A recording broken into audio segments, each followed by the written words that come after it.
기도하고 시작을 하도록 하겠습니다. 하나님 아버지, 오늘 좋은 날 허락하시고 주님 앞에 나와서 이렇게 주님의 말씀을 배울 수 있는 시간을 허락하여 주시니 감사를 드립니다. 하나님 아버지, 우리가 이 말씀을 배울 때에 이 말씀이 우리 속에 깊이 자리 잡게 하여 주시고 우리 안에 뿌려진 이 말씀의 씨앗이 많은 결실을 맺을 수 있도록 성령님 역사하여 주시옵소서. 이 시간 주님께 맡겨드리며 감사드리며 예수님의 이름으로 기도합니다. 아멘. 150장 갈보리산 위에 찬양하시겠습니다. 150장 갈보리산 위에 찬양하도록 하겠습니다.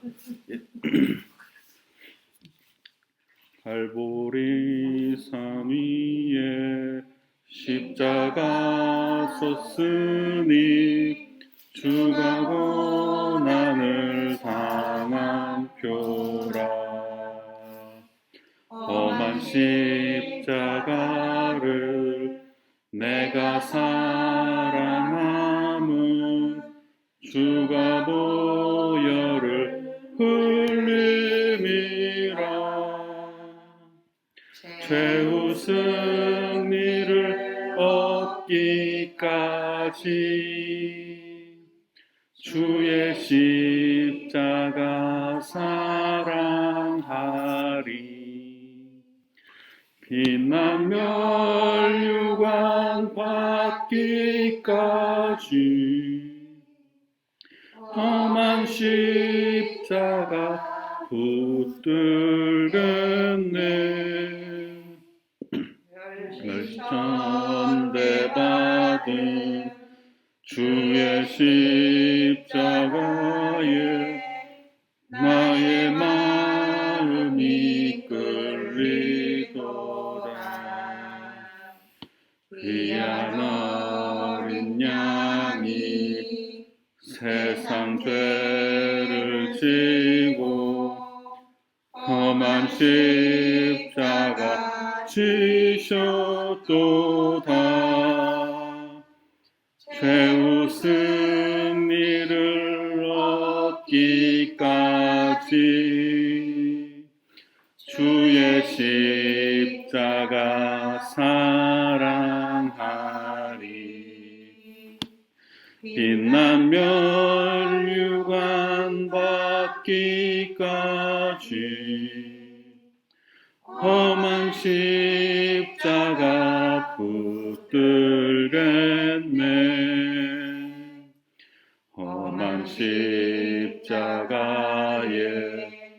주가 흘린 피를 믿는 마음으로 바라보니 나를 용서하고 내 죄 사하시려 주가 흘리신 보혈이라. 최후 승리를 얻기까지 주의 십자가 사랑하리. 빛난 멸류관 받기까지 험한 십자가 붙들겠네. 주님 예비하신 나의 본향집에 나를 부르실 그날에는 영광 중에 계신 우리 주와 함께 내가 죽도록 충성하리. 최후 승리를 얻기까지 주의 십자가 사랑하리. 빛난 멸류관 받기까지 험한 십자가 붙들겠네. 아멘. 예, 오늘도 고린도전서 1장 이어가도록 하겠습니다. 지난 시간에 이제 우리가 9절까지 살펴봤고요. 오늘부터 이제 10절 더 읽어 나갈 건데요. 아마 기억을 하실지 모르겠지만 지난주에 했던 게 이제 1절에서 3절은 인사말이었죠. 바울이 고린도 교회에게 이제 인사하는 내용이었고 4절에서 9절까지는 이제 바울이 고린도 교회를 생각하면서 하나님께 감사를 드리는 내용이었습니다. 그러니까 지난주에 살펴봤던 그 1절에서 9절까지는 이제 본론으로 들어가기 전에 바울의 이제 서론 같은 내용이었고요. 오늘부터 이제 본격적으로 이제 고린도전서의 이제 그 본문으로 들어간다고 보시면 되겠습니다. 바울이 이제 하고 싶은 말이 지금부터 이제 시작이 되는 거죠. 그래서 이제 10절에서 17절까지를 이제 한 단락으로 볼 수가 있습니다.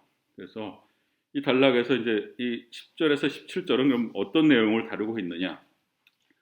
잘 아시다시피 이제 고린도 교회는 교회가 분열이 돼서 서로들 이제 막 이렇게 싸우고 있던 그런 상황이었습니다. 그러니까 뭐 고린도 교회가 되게 여러 문제가 있었지만 그 중에서도 가장 크고 심각한 문제가 바로 교인들이 파가 갈려서 싸우고 있었던 건데 바울이 이제 그것 때문에 이제 편지를 보내게 된 거죠. 너희들 싸우지 말고 하나 되거라 이렇게 편지를 보내게 됐는데 그래서 바로 그 교인들의 분열에 대해서 말하고 있는 내용이 그 고린도전서 1장 10절부터 시작이 됩니다.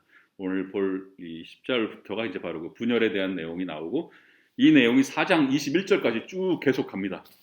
그러니까 1장 10절부터 4장 21절까지는 이 교회의 분열에 대한 얘기라고 보시면 되고요. 그 처음을 열어주는 내용이 바로 이 10절에서 17절 요 단락이 그 첫 내용입니다. 그래서 특히 고린도 교회가 현재 어떤 상황인지 그 분열의 모습을 보여주고 있는 것이 바로 이 10절에서 17절 말씀입니다. 그러면 우리 10절에서 17절을 천천히 한번 같이 읽어보도록 하겠습니다. 화면 보셔도 좋고 성경책을 보셔도 좋고 아니면 그 프린트물을 보셔도 좋고 편하신 걸로 보시면 되겠습니다. 그러면 읽어보겠습니다. 형제들아 내가 우리 주 예수 그리스도의 이름으로 너희를 권하노니 모두가 같은 말을 하고 너희 가운데 분쟁이 없이 같은 마음과 같은 뜻으로 온전히 합하라. 내 형제들아 글로의 집 편으로 너희에 대한 말이 내게 들리니 곧 너희 가운데 분쟁이 있다는 것이라. 내가 이것을 말하거니와 너희가 각각 이르되 나는 바울에게 나는 아볼로에게 나는 게바에게 나는 그리스도에게 속한 자라 한다는 것이니 그리스도께서 어찌 나뉘었느냐? 바울이 너희를 위하여 십자가에 못 박혔으며 바울의 이름으로 너희가 세례를 받았느냐? 나는 그리스보와 가이오 외에는 너희 중 아무에게도 내가 세례를 베풀지 아니한 것을 감사하노니 이는 아무도 나의 이름으로 세례를 받았다 말하지 못하게 하려 함이라. 내가 또한 스데바나 집 사람에게 세례를 베풀었고 그 외에는 다른 누구에게 세례를 베풀었는지 알지 못하노라. 그리스도께서 나를 보내심은 세례를 베풀게 하려 하심이 아니오 오직 복음을 전하게 하려 하심이로되 말의 지혜로 하지 아니함은 그리스도의 십자가가 헛되지 않게 하려 함이라. 아멘. 예, 이번에는 새 번역 성경으로 한 번만 더 읽어보도록 하겠습니다. 화면을 보시든지 프린트물을 보시면 되겠습니다. 자, 읽어보겠습니다. 그런데 형제 자매 여러분, 나는 우리 주 예수 그리스도의 이름으로 여러분에게 권면합니다. 여러분은 모두 같은 말을 하며 여러분 가운데 분열이 없도록 하며 같은 마음과 같은 생각으로 뭉치십시오. 나의 형제 자매 여러분, 글로의 집 사람들이 여러분의 소식을 전해 주어서 나는 여러분 가운데에 분쟁이 있다는 것을 알게 되었습니다. 다름이 아니라 여러분은 저마다 말하기를 나는 바울 편이다. 나는 아볼로 편이다. 나는 게바 편이다. 나는 그리스도 편이다. 한다고 합니다. 그리스도께서 갈라지셨습니까? 바울이 여러분을 위하여 십자가에 달리기라도 했습니까? 또는 여러분이 바울의 이름으로 세례를 받았습니까? 내가 여러분 가운데에서 그리스도와 가이오 밖에는 아무에게도 세례를 준 일이 없음을 하나님께 감사드립니다. 그러므로 아무도 나의 이름으로 세례를 받았다고 말하지 못할 것입니다. 내가 스데바나 가족에게도 세례를 주었습니다마는 그 밖에는 다른 누구에게 세례를 주었는지 나는 모릅니다. 그리스도께서는 세례를 주라고 나를 보내신 것이 아니라 복음을 전하라고 보내셨습니다. 복음을 전하되 말의 지혜로 하지 않게 하셨습니다. 그것은 그리스도의 십자가가 헛되이 되지 않게 하시려는 것입니다. 아멘. 예. 자, 먼저 10절에서 이제 바울이 형제들아, 내가 우리 주 예수 그리스도의 이름으로 너희를 권하노니 모두가 같은 말을 하고 너희 가운데 분쟁이 없이 같은 마음과 같은 뜻으로 온전히 합하라. 이렇게 말씀하고 있습니다. 그러니까 이 구절이 어떻게 보면 고린도전서 전체의 주제가 되는 말씀이라고도 할 수가 있습니다. 그러니까 너희가 분쟁이 있는데 하나 되라. 이 말을 하고 싶었던 거죠, 바울이. 그래서 이제 이렇게 하나 되라고 호소를 한 다음에 이제부터 이어지는 내용은 그럼 왜 하나 되어야 하는가, 이제 그 이유를 설명하는 내용이 쭉 나오게 되겠죠. 근데 여기서 먼저 주목해서 볼 게 10절을 시작할 때 바울이 형제들아 이렇게 부르고 있습니다.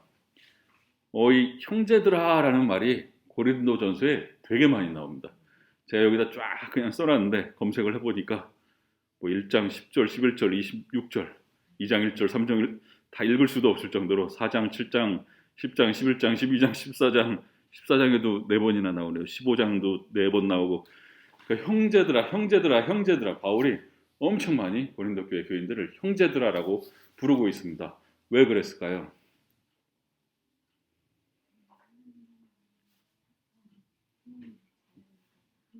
예. 그러니까 너희들 다 하나의 형제 아니냐, 또 왜 싸우고 있느냐, 이 얘기하고 싶은 거죠. 그러니까 너희들이 형제라는 걸, 형제 자매라는 걸 기억을 해라. 예?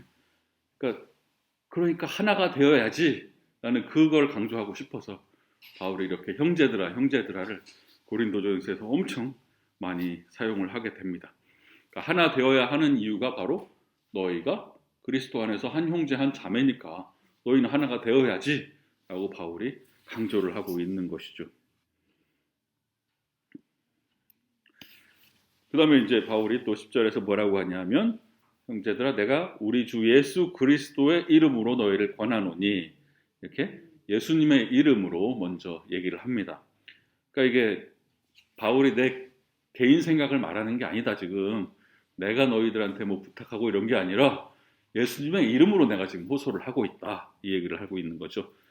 그러니까 어떻게 보면 고린도 교회가 하나 되어야 하는 이유가 뭐냐, 예수님 때문인 거죠. 예수님이 너를 위해서도 돌아가셨고, 너를 위해서도 돌아가셨고, 너를 위해서도 돌아가셨고, 모두를 위해서 돌아가셨고, 그랬으니까 예수님 때문에, 응? 너희들은 다 예수님 안에서 한 가족 아니냐, 예수님 때문에 너희가 하나 되어야 된다라고 예수의 이름으로 권하고 있는 것입니다. 여기서 이제 바울이 너희 가운데 분쟁이 없이 이렇게 얘기를 했습니다. 분쟁, 또는 세번역 성경에서는 분열 이런 말도 썼죠. 그러니까 분쟁, 분열, 이 말이 이제 이 헬라어에서는 이제 그냥 나눠지는 게 아니라 잘라내 버린다, 뭐 찢어진다, 이런 뜻이 있는 겁니다. 원래 하나였던 게 찢어지고 갈라지고 이런 의미가 담긴 말이 바로 여기 분쟁, 분열이라는 말입니다. 그러니까 단순히 뭐 서로 좀 의견이 안 맞는다든가 좀 불협화음이 난다, 이 정도 차원이 아니라 이렇게 찢어지는, 갈라지는 이런 분열인 겁니다. 그래서 이거를 교회에다 적용을 한다면 교회는 그리스도의 몸이니까 그리스도의 몸이 찢어지고 있는 상황인 겁니다. 지금 팔은 팔대로, 다리는 다리대로 막 이렇게 찢어지고 있는 그런 상황을 표현을 하고 있는 말인데요. 근데 이제 바울이 이렇게 표현은 했는데 다행히 아직 고린도 교회는 이렇게 교회가 따로 분파가 돼가지고 따로따로 이렇게 예배를 드리는 상황은 아니었던 것으로 보입니다. 왜 한국 교회들 중에도 크게 싸움 난 교회들은 어떤 파가 예배당을 장악을 하면 다른 파는 다른 데 가서 예배 드리고 예배를 다른 데서 드리는 상황이 벌어지는데 다행히 고린도 교회는 아직은 같이 예배를 드리고 있었던 것으로 보입니다. 왜냐하면 바울이 따로따로 편지를 보낸 게 아니라 어찌됐건 교회 전체한테 편지를 보낸 걸로 봐서는 아직은 하나로 모여 있었던 것으로 보이고 뒤에도 보면은 이제 너희가 예배 드릴 때 어떻게 해라, 같이 성만찬할 때 어떻게 해라 이런 말이 나오고 있는 것으로 봐서는 아직은 같이 모여서 같이 성만찬을 하고 있는 그러니까 다행스러운 상황이었습니다. 아직은 따로 나눠지진 않은 상황이었지만 그럼에도 불구하고 현재 그 다툼의 상황이 이 교회가 파괴될 정도로 위험하다고 바울은 생각을 했기 때문에 이렇게 간곡하게 편지를 보내고 있는 것입니다. 10절 제일 마지막에 그래서 이제 온전히 합하라 이렇게 바울이 권면을 하는데요. 온전히 합하라라는 뜻은 그러니까 이전 상태로 회복된다는 뜻입니다. 그러니까 원래 하나였는데 이게 이렇게 갈라졌다가 이전 상태로 다시 복구하는 거, 회복하는 거 그런 의미의 말입니다. 그래서 이 말이 언제 또 쓰이냐 하면은 그물이 헤어진 그물을 깁는다 그럴 때 그때 쓰는 말입니다. 이게 그러니까 헤어진 그물을 다시 깁듯이 원래 망가진 거를 원래 상태로 되돌리는 거, 회복하는 거 그런 의미에서 쓰이는 말이 바로 이 온전히 합하라입니다. 그래서 조금 뭐 다르게 표현한다면 너희들은 단단하게 결합해라 이런 뜻이 뭐 이런 뜻으로 표현을 할 수도 있겠습니다. 그래서 다음으로 11절에서 이제 바울이 내 형제들아 글로의 집 편으로 너희에 대한 말이 내게 들리니 곧 너희 가운데 분쟁이 있다는 것이라. 바울이 분열의 소식을 듣게 된 게 바로 글로의 집 사람들이 바울에게 전해줬다는 겁니다. 이제 글로에가 근데 누군지는 정확하게 알 수가 없습니다. 뭐 그 이상의 정보가 우리한테 주어져 있진 않고요. 이 이름 자체는 당시에 여자 이름이었습니다. 여자 이름이고, 글로에라는 사람의 집, 그러니까 뭐 글로의 가족인지 아니면 글로의 집 뭐 노예들인지 어찌 됐거니 글로의 집 사람들이 글로에네 집 글로에라는 사람의 그 집 사람들이 와서 바울에게 이 소식을 전해 주었다는 겁니다. 근데 여자 이름이고요. 글로에가 당시에 또 노예들한테도 많이 사용됐던 이름이라고 합니다. 그래서 뭐 추측하기는 혹시 노예였다가 이게 신분이 이제 상승을 해서 집 주인이 된 그런 사람이 아닌가 뭐 이런 추측은 하기도 하고요. 그리고 뭐 고린도 교회 교인이었는지 아닌지도 알려진 바는 없습니다. 어찌 됐건 근데 이 고린도 교회 편지를 보내면서 글로의 집 사람들한테 소식을 들었다라고 바울이 말하는 걸 보면 어찌됐건 고린도 교회 교인들도 아는 사람이라는 뜻이죠. 그러니까 글로에라는 사람을 알고 있었던 것이고 여기서 이제 바울이 글로의 집 편으로 너희에 대한 말이 내가 들리니 이렇게 표현을 했는데 이게 약간 그 꾸중하는 의미도 있다고 그렇게 해석하는 사람들이 있습니다. 그러니까 왜 내 귀에 이런 얘기가 들리게 만들었냐? 이런 일이 있으면 진작 나한테 니들이 연락을 했어야지. 니들은 가만히 있고 내가 왜 이 소문을 딴 사람한테 들어야 되냐 이런 약간 바울의 섭섭함이나 꾸중의 의미도 좀 들어있다고 볼 수도 있겠습니다. 그래서 이제 12절부터 본격적으로 이제 그 분열의 모습이 나오는데요. 내가 이것을 말하거니와 너희가 각각 이르되 나는 바울에게, 나는 아볼로에게, 나는 게바에게, 나는 그리스도에게 속한 자라 한다는 것이니. 여기 지금 4개의 파가 나오고 있습니다. 바울파, 아볼로파, 게바파, 그리스도파. 고린도 교회에 4개의 파가 존재를 하고 있는 것입니다. 그러면서 이 파들은 어떤 파냐? 그러니까 자기가 따르고 자기가 지지하는 그 교회 지도자들의 이름을 따라가고 있는 겁니다. 그리스도파만 빼면은 이제 바울, 아볼로, 게바라는 이 교회 지도자들의 이름을 내서 나는 바울 편이다, 나는 아볼로 편이다, 나는 게바 편이다. 그런데 이게 헬라어 그대로 하면 이제 나는 바울에게 속해 있다 이런 뜻으로 표현이 됩니다. 나는 아볼로에게 속해 있다. 나는 게바에게 속해 있다. 나는 그리스도에게 속해 있다. 이게 일종의 구호 같은 건데요. 옛날에 원형 극장 같은 데서 팬들이 막 그 배우를 향해서 열광할 때 이런 식으로 구호를 외쳤다고 합니다. 나는 뭐 바울의 팬이다, 약간 뭐 이런 느낌으로 받아들여셔도 괜찮을 것 같습니다. 예.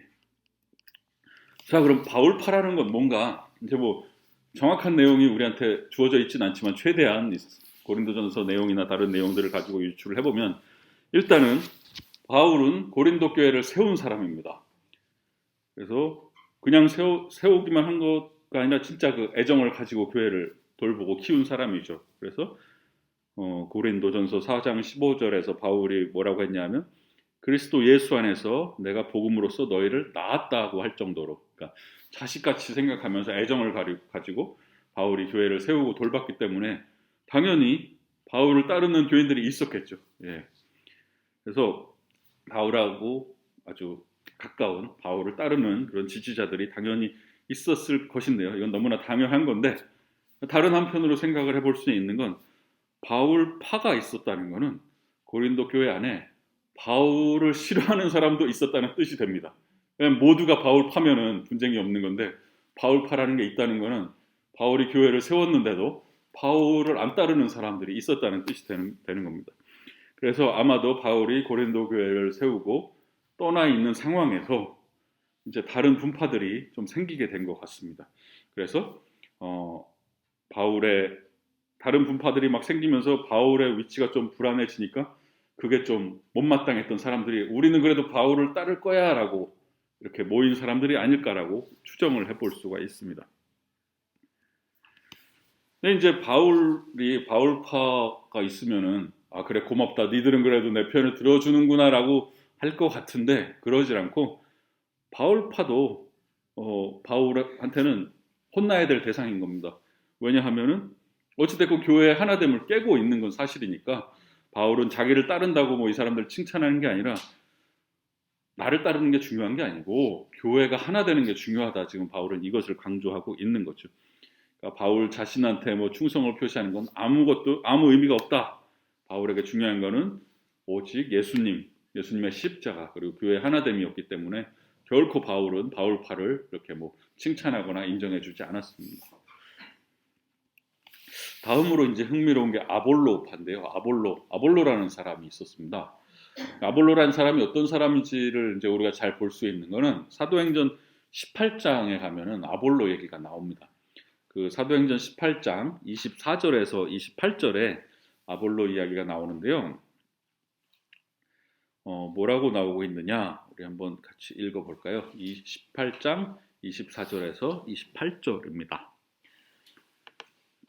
뭐 화면 보셔도 좋고 프린트물 보셔도 좋고 성경을 보셔도 좋습니다. 한번 천천히 읽어보겠습니다. 알렉산드리아에서 난 아볼로라 하는 유대인이 에베소에 이르니, 이 사람은 언변이 좋고 성경에 능통한 자라. 그가 일찍이 주의 도를 배워 열심으로 예수에 관한 것을 자세히 말하며 가르치나 요한의 세례만 알 따름이라. 그가 회당에서 담대히 말하기 시작하거늘 브리스길라와 아골라가 듣고 데려다가 하나님의 도를 더 정확하게 풀어 이르더라.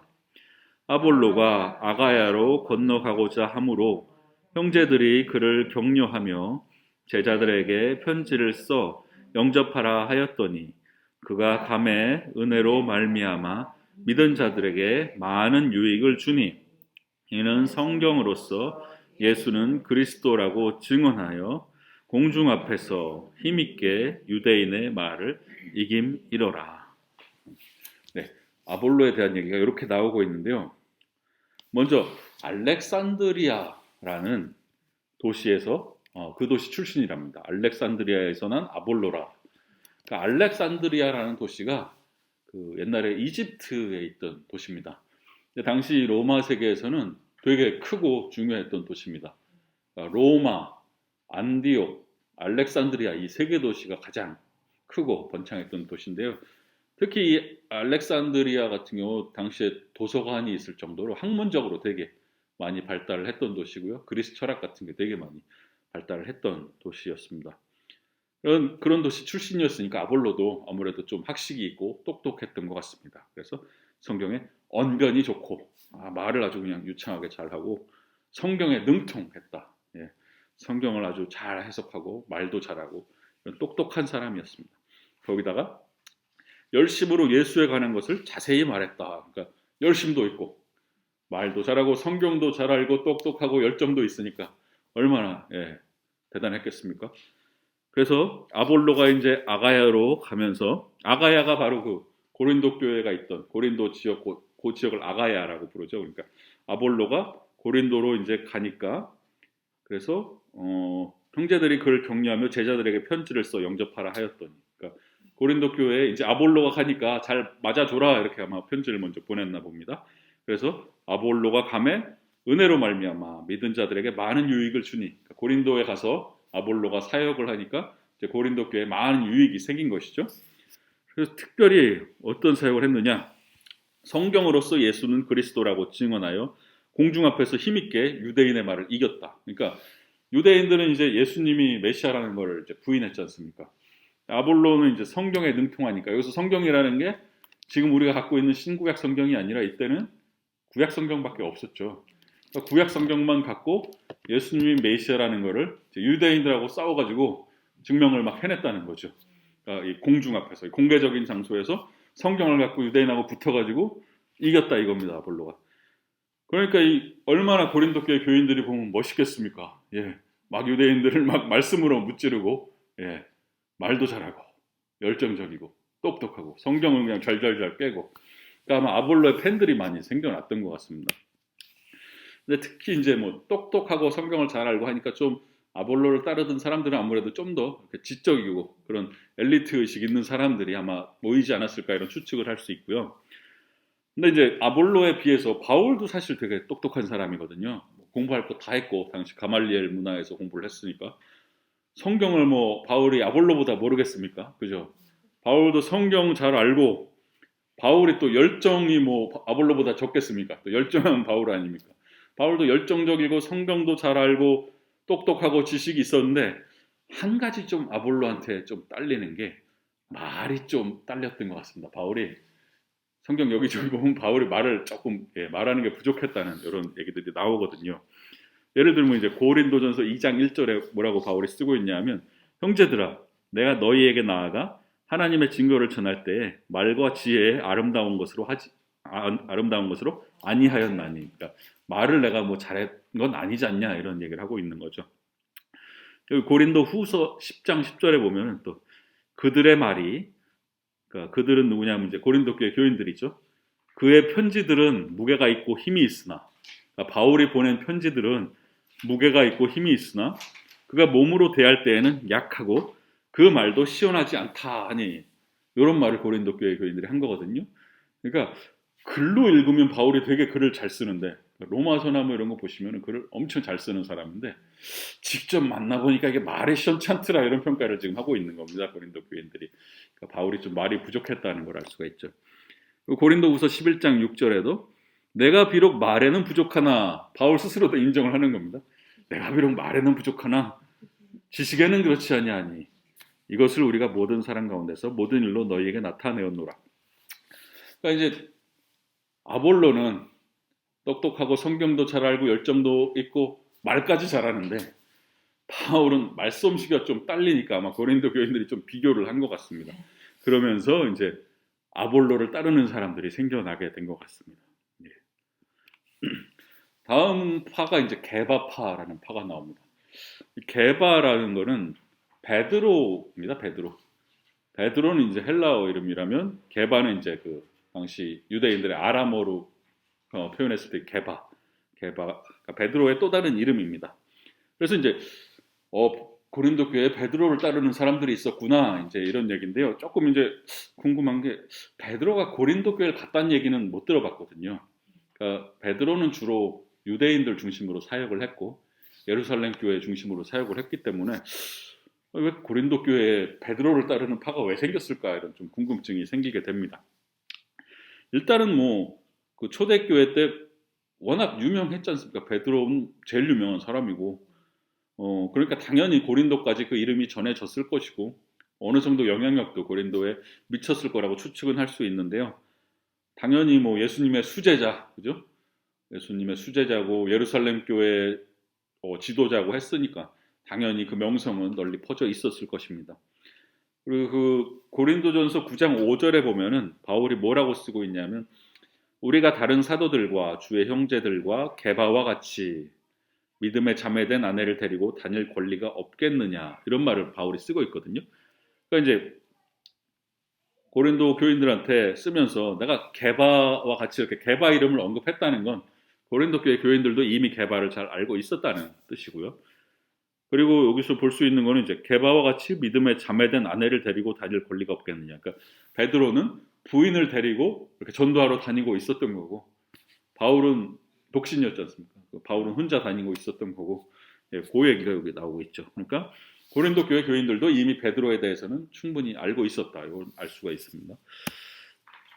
그래서 이제 학자들이 추측해 볼 때는 이제 아마도 베드로가 고린도 교회에 직접 와서 뭘 한 건 아니고 다른 지역, 뭐 소아시아나 수리아 지역이나 이런 데서 베드로의 그 사역을 통해서 전도를 받았던 그 사람들 중에 일부가 고린도에 넘어온 거 아닌가, 뭐 이렇게 추측을 할 수가 있습니다. 그래서 아마도 베드로는 주로 유대인들 중심으로 사역을 했기 때문에 아마 개밥하는 좀 유대인들, 유대 그리스도인들이 아니었을까 그런 생각을 해볼 수 있고요.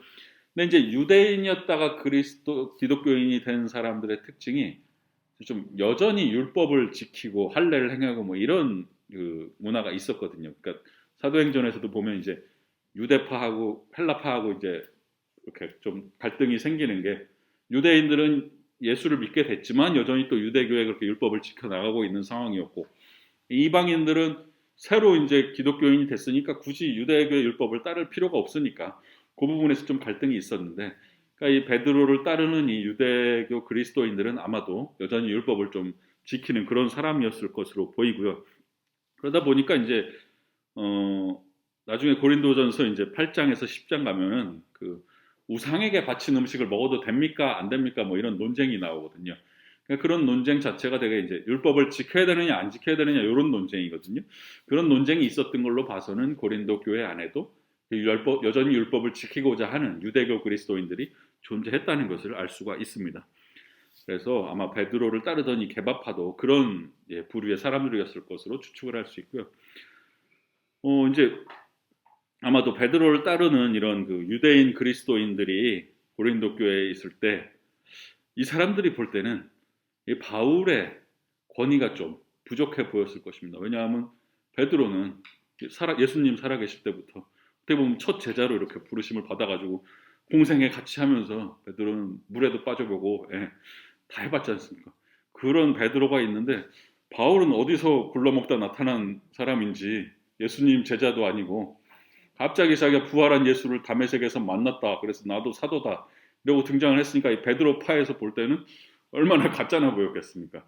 그러니까 아마 그 바울의 사도권을 자꾸 공격하고 의심했던 사람들도 아마 이쪽 사람들은 아닐까라고. 근데 뭐 이거는 다 추측입니다. 그냥 추측이고요. 그래서 아마 이 사람들은 바울보다는 베드로가 더 뛰어나다 아마 이렇게 주장하는 사람들이 아니었을까라고 이제 추정을 해볼 수 있습니다. 마지막으로 나온 게 이제 그리스도파라는 파가 있습니다. 다른 파들은 다 이제 그 사람의 이름이 붙어 있는데요. 바울, 아볼로, 베드로. 그리스도파는 예수 그리스도, 그리스도의 이름을 내걸었습니다. 그러면 이제 그리스도파면 좋은 거 아닌가 싶은 생각이 들잖아요. 나는 사람을 따르지 않고 예수님만 따르겠다. 이제 이런 파일 것 같은데 왜 이게 또 문제가 될까? 그러니까 아마도 약간 그런 파였을 것 같습니다. 그래, 니들은 뭐 바울을 따라, 니들은 아볼로를 따라, 니들은 뭐 베드로를 따라, 우리는 예수님만 따라. 근데 그러다 보니까 우리만 진짜야. 약간 좀 그런 영적인 우월감이나 교만함이 있었던 파였던 것으로 추정이 됩니다.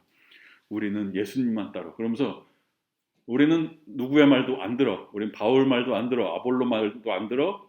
우리는 예수님한테 직통으로 말씀을 받아. 그러니까 이렇게까지 가지 않았을까라고 생각을 해볼 수가 있습니다.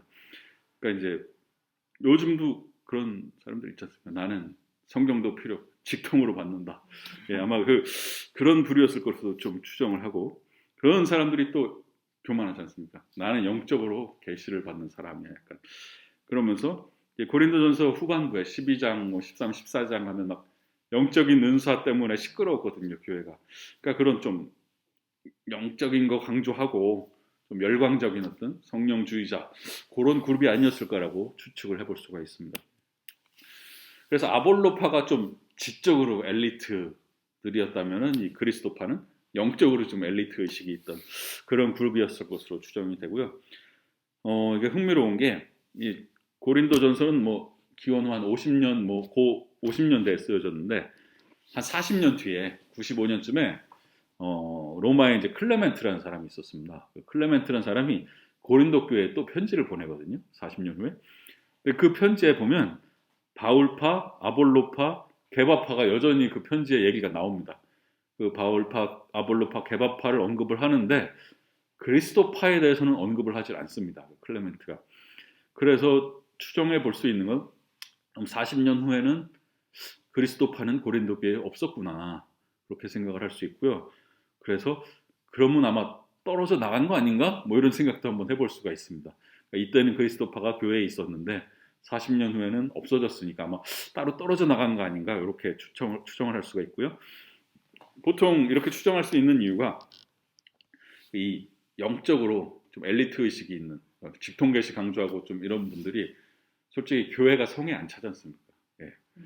그 교회가 자기가 볼 땐 별로 영적이지도 않은 것 같고 그러니까 교회에 적응을 못하고 좀 이렇게 자기들끼리 떨어져 나가는 게 교회사에 보면 많이 있었기 때문에 이 그룹도 아마 그렇게 떨어져 나가지 않았을까 이렇게 학자들이 추정을 합니다. 자, 그래서 이제 이런 네 개의 파가 있었는데요.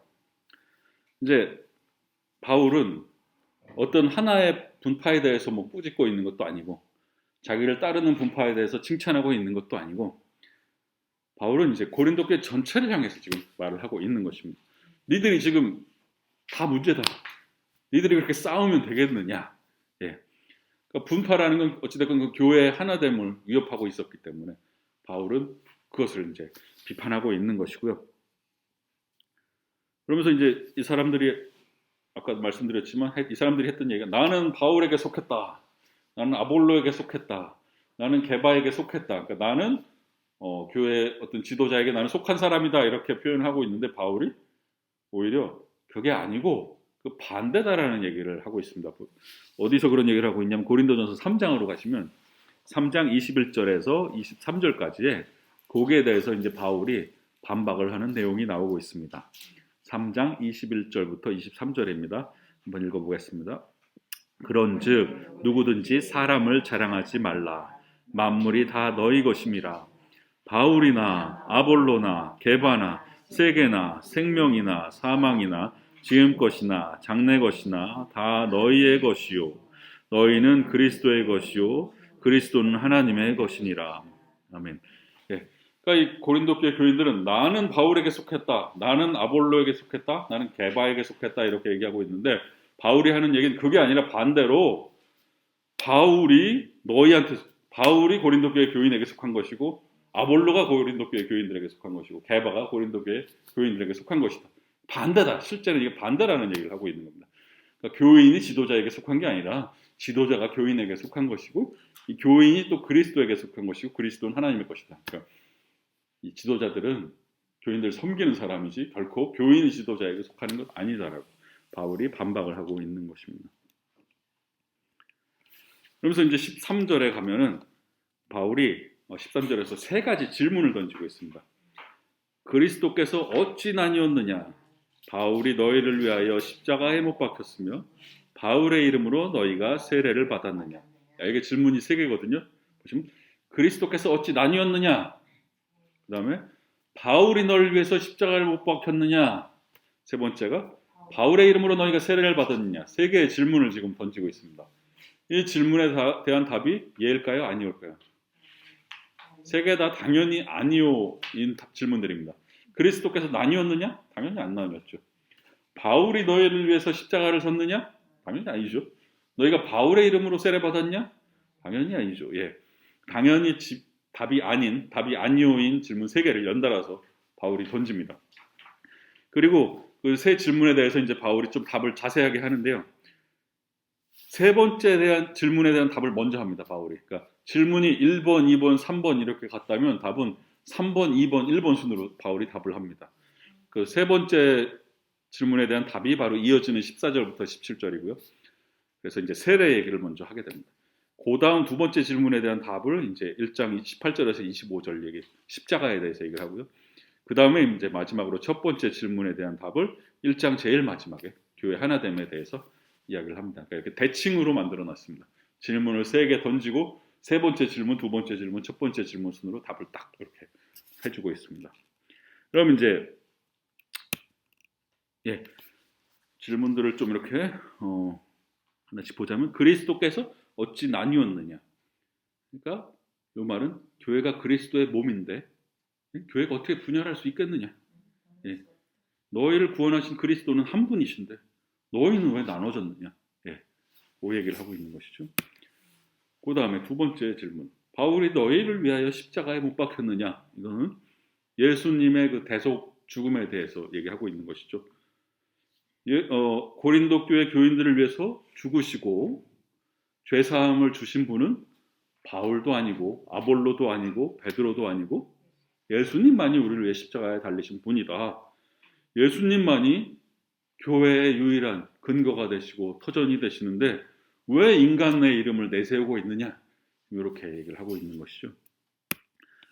그다음 세 번째로 바울의 이름으로 너희가 세례를 받았느냐. 지금은 우리가 세례를 누구 이름으로 받죠?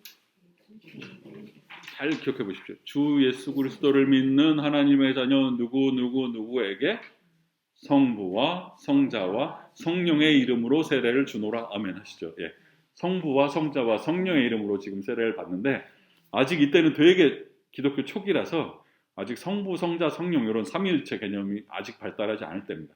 그때는 예수님의 이름으로 세례가 주어졌습니다. 그래서 이때 그 누구의 이름으로 세례를 받느냐 하는 거는 어떤 의미가 있냐면 어떤 사람의 이름으로 세례를 받으면 나는 그 사람의 권위에 속하게 됩니다.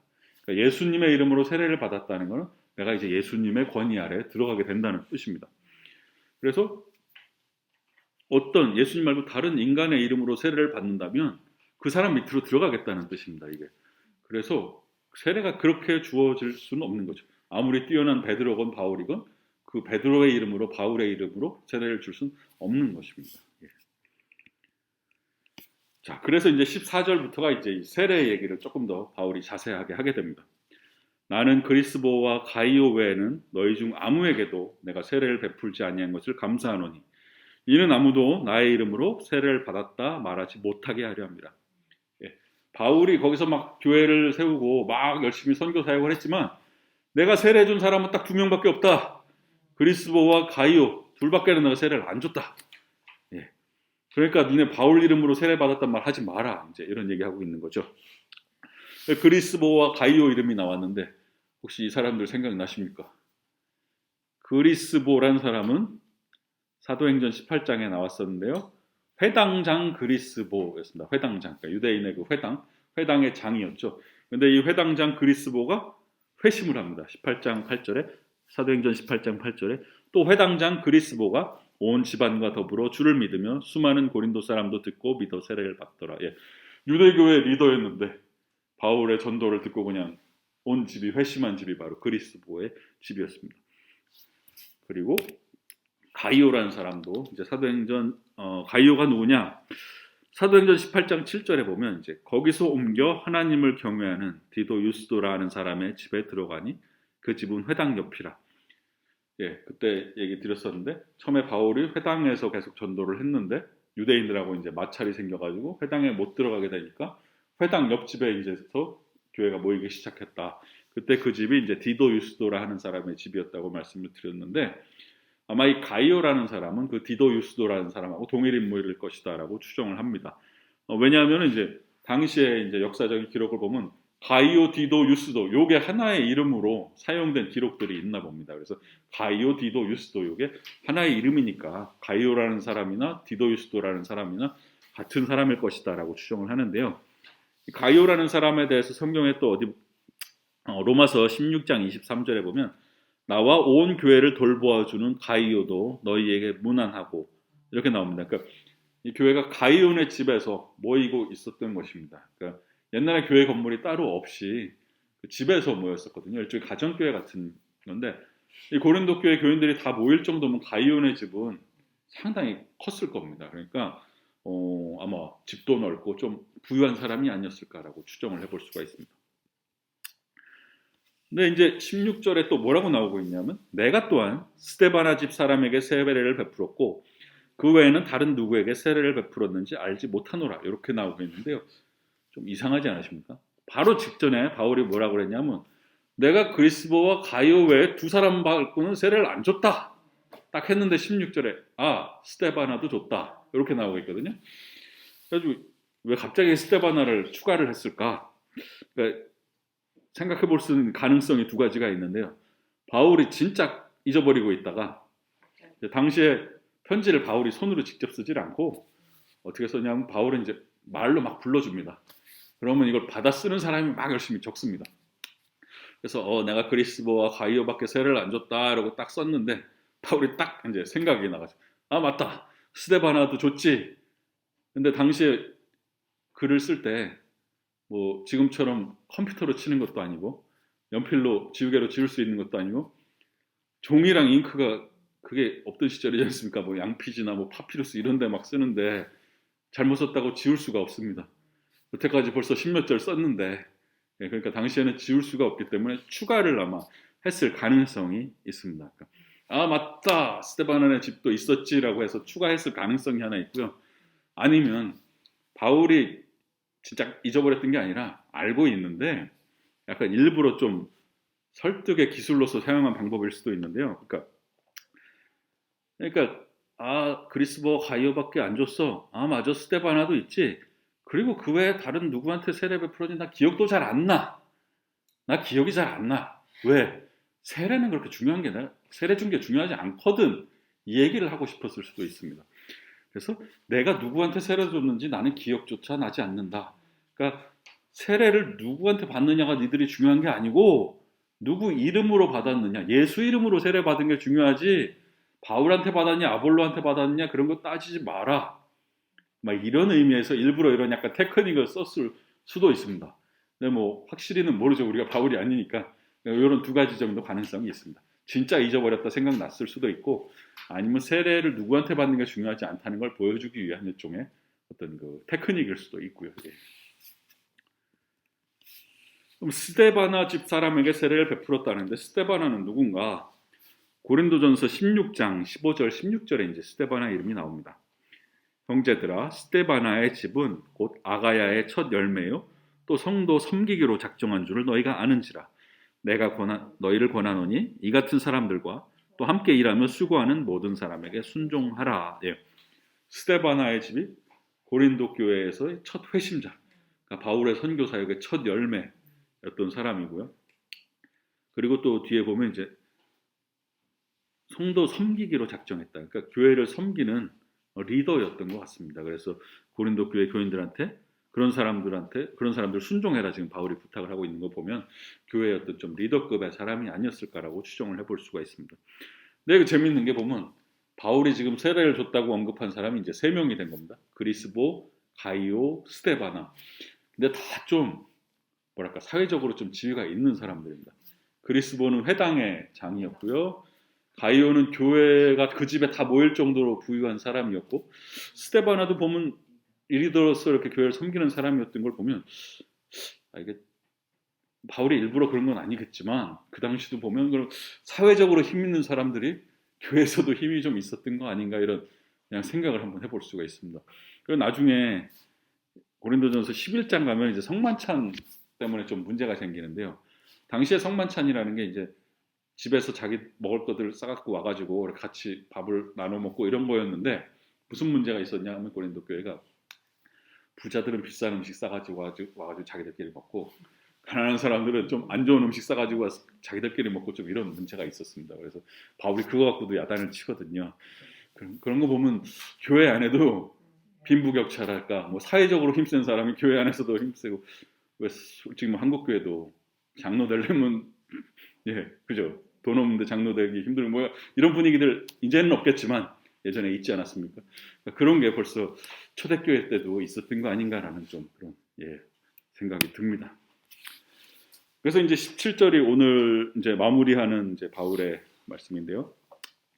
그리스도께서 나를 보내심은 세례를 베풀게 하려 하심이 아니요 오직 복음을 전하게 하려 하심이로되 말의 지혜로 하지 아니함은 그리스도의 십자가가 헛되지 않게 하려 함이라. 그러니까 바울이 니들이 누구한테 세례 받았다고 서로 싸우고 있느냐? 나를 보내심은 세례를 베풀게 하려 하심이 아니라 복음을 전하게 하려 하십니다. 그러니까 사도라는 사람의 본질은 복음을 전하는 게 사도직이지. 뭐 세례는 물론 중요하지만 더 중요한 건 복음 전파다, 이 얘기를 바울이 강조를 하고 있습니다. 이 다메섹 도상에서 이제 부활하신 예수님을 바울이 만났을 때 바울이 받은 사명은 뭐였느냐? 바로 예수님의 복음을 이방인들에게 전하는 게 바로 바울의 사명이었습니다. 사도행전 9장 15절에 뭐라고 말씀하냐면 주께서 이르시되 가라, 이 사람, 그러니까 바울은 내 이름을 이방인과 임금들과 이스라엘 자손들에게 전하기 위하여 택한 나의 그릇이라. 물론 뭐 이방인과 이스라엘 둘 다 언급은 하지만 우선은 이제 이방인들이 우선순위가 있었던 거죠. 갈라디아서 1장 6절에서도 그의 아들을 이방에 전하기 위하여 그를 내 속에 나타내시기를 기뻐하셨을 때 내가 곧 혈육과 의논하지 아니하고. 그러니까 그러니까 하나님이 바울을 택했을 때는 예수님을 이방에 전하게 하기 위해서 택했다라고 바울이 고백을 하고 있죠. 그러니까 물론 유대인에게도 복음을 전하지만 바울의 그 부르심은 이방인이 우선 순위였다는 얘기죠. 그래서 이 사도, 이방인의 사도로서 부름받은 바울에게 중요했던 것은 세례보다는 복음을 전하는 게 자기는 더 중요했다. 그러니까 누구한테 세례 받았냐 갖고 싸우지 마라, 지금 얘기하고 있는 거죠. 여기서 17절 이제 후반절에 보시면 복음을 전하되 말의 지혜로 하지 아니함은 그리스도의 십자가가 헛되지 않게 하려 함이라. 그러니까 여기서 말의 지혜하고 그리스도의 십자가를 서로 이렇게 대조를 시키고 있습니다. 이 말의 지혜라는 것은 달리 표현하자면 세상의 지혜, 또는 이 말이라는 말이 그리스어로 로고스라는 말인데, 로고스는 말이라는 뜻도 되고 이성이라는 뜻도 됩니다. 그래서 말의 지혜, 이성의 지혜, 이런 거를 십자가하고 지금 바울이 대조시키고 있습니다. 그러니까 당시에 이제 그리스 문화에서는 말솜씨 좋은 게 되게 대우를 받았습니다. 그래서 현란한 말솜씨, 막 유창한 언변, 이런 걸 가진 사람들이 되게 높은 대우를 받았고, 학문을 한다 그러면 이 말하는 법을 배우는 게 되게 중요한 학문이었습니다. 그래서 이 말의 지혜라는 게 어떻게 보면 고린도 교회에 위기를 가져오게 했던 원인이기도 합니다. 서로 그 내가 더 잘났다, 내가 더 지혜롭다, 내가 그 말의 지혜를 갖고 싸우고 있는 상황에서 바울이 말하는 것은, 복음을 전하는 것은 말의 지혜를 갖고 되는 게 아니다. 현란한 말솜씨 때문에 복음이 전해지는 거 아니다. 십자가에 나타난 하나님의 지혜는 세상의 지혜라는 관점에서 봤을 때는 어리석은 거고 미련한 것인데, 그 어리석고 미련한 걸 통해서 하나님의 복음이 전파된다라고 얘기를 하고 있는 것이죠. 그러니까 복음이라는 건 말솜씨로 전해지는 게 아니라 오직 하나님의 능력으로, 성령의 능력으로만 전해지는 것이다.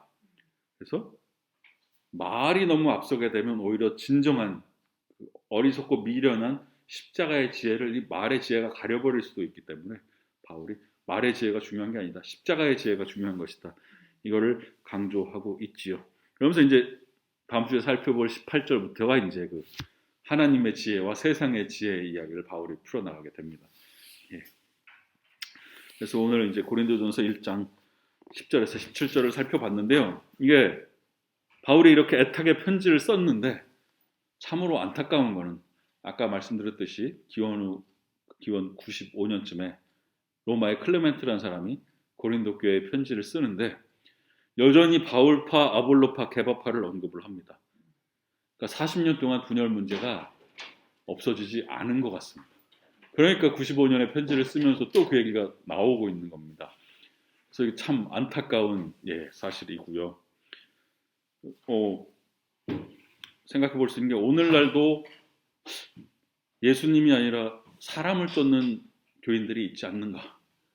싸움난 교회들 보면 교회를 개척한 원로 목사님이 있는데 원로 목사님이 은퇴를 하고 새 담임 목사님이 왔는데 나는 원로 목사님 편이다, 나는 담임 목사님 편이다, 뭐 이렇게 싸우는 교회들 있지 않습니까? 그거는 그 모습이 아마 이 고린도 교회 모습 비슷하지 않나.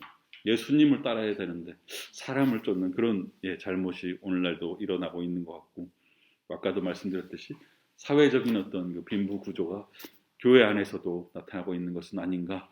그래서 2000년 전 얘기인데 오늘날 우리 교회 보는 듯한 그 모습이 참 그런 생각이 들었습니다. 오늘은 일단 여기까지 하고요. 제가 일단 기도하고 마무리하도록 하겠습니다. 하나님 아버지, 오늘 우리가 고린도전서 1장의 말씀을 통해서 당시 고린도 교회의 분열된 모습을 보았습니다. 그런데 이 분열된 교회의 모습이 마치 또한 오늘날의 교회를 보는 것 같은 마음도 들었습니다. 하나님 아버지, 우리 모든 그리스도인들을 사랑해 주셔서 우리가 사람을 따르지 않도록 도와주시고 오직 예수님만 따를 수 있도록 도와주시고 예수님 안에서 한 몸 되어 주님께 영광 돌리는 그런 교회 될 수 있도록 붙들어 주시옵소서. 앞으로 한 주의 삶도 주님 붙들어 주시고 오늘 나오지 못한 모든 분들 주님 다 기억해 주셔서 다음 주에는 감사한 마음으로 함께 모여 말씀을 나눌 수 있도록 도와주시옵소서. 감사를 드리며 예수님의 이름으로 기도합니다. 아멘.